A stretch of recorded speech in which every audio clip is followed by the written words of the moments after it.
Good morning, comic book fans. Welcome back to Comics in 5 Minutes. I'm your ever nose Shorty. Today, we are going to take a look at the Power Fantasy Issue 1. This is by Casper Wingard and Kieran Gillen. And I first of all want to apologise to Casper Wingard because I think I'm always pronouncing his name incorrectly. If you're watching this, Casper, feel free to send me a little video audio clip telling me how to pronounce your name. I've only ever seen it written down, and although that sounds right in my head, I understand that I'm very much not the person to make that decision.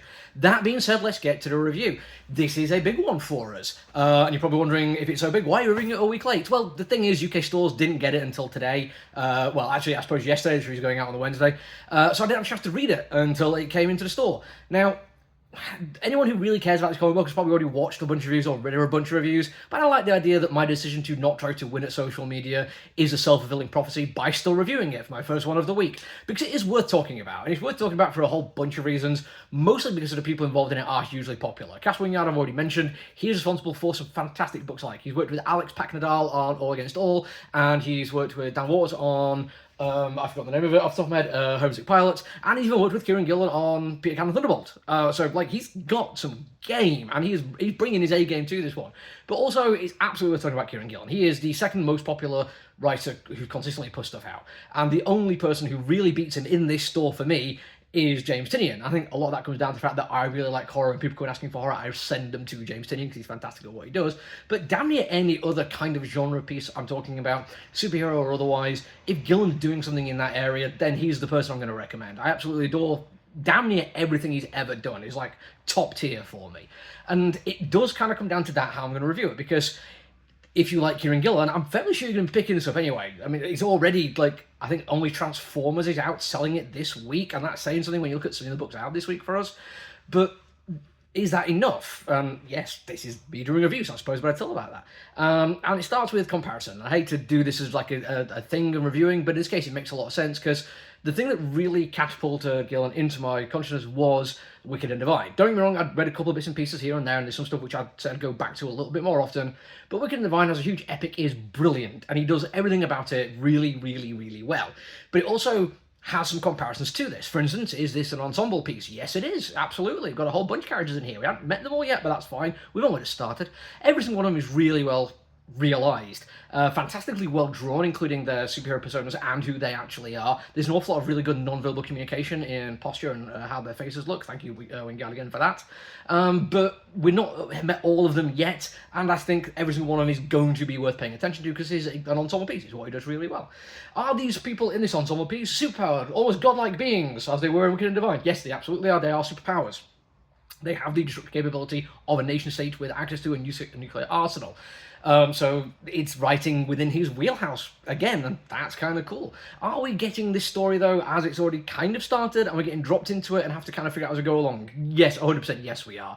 We have a world where there are superpowered beings, and they're more being developed, and we have time jumps going on. We don't know exactly who all these people are just yet, but this is one of those situations where I'm going to say I actually have slightly higher expectations for this one than I would have done when I compared it to Wicked and Divine. Simply because some years have passed since Wicked and Divine, and Gillen is getting better and better. I can already tell you that this issue 1 feels slightly tighter in terms of how it's building up the world and adding world building to character backgrounds. You get a lot more going through dialogue, there's a lot less exposition, and I feel like that's going to carry on throughout. I feel like he's got a handle on how he does this kind of thing.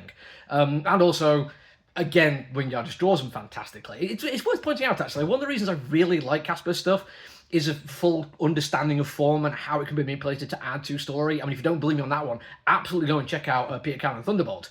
This one, it doesn't really get to that level just yet, but he still knows how to play that game. All the main characters, as it were, are fully realised on the page, but we have a whole bunch of NPCs. In other words, people without nuclear capability powers. And they are all monochrome. And I don't mean that like they're all the same. They are individual in their own little way, but they're also a single colour within. They play around the palette a little bit, so you've got lighter and darker shading with highlighting, but people are just green or blue or red. And I really quite like that subtle use of form to add to the story in ways that doesn't have to be like 100% spelled out. It's just there if you notice it, and when you do notice it, it's cool. But the big thing, the 100% big thing, why I think this is going to stand the test of time and why it's worth reading, is the morals of it all. This is a story about what it is like to have power and how you use it. And I think he's carrying on a really good tradition of British writers in the same way of your Morrisons, your Moores, even your Ennises, in actually looking at what it means to be a superpowered being and the power fantasy involved in people reading it. He's going to push right through with great power comes great responsibility. He's going to go out the other end of absolute power corrupts absolutely. And we are going to get a proper look at what this means. And when I say British writers, and I realise I've gone quite over my time out here, I mean, I think as an overall statement, and I think there's like nuances here, and I usually don't like making kind of grand sweeping statements, but I think American readers and American creators and audiences are a little bit more likely to just accept uncritically the idea of superpowered beings.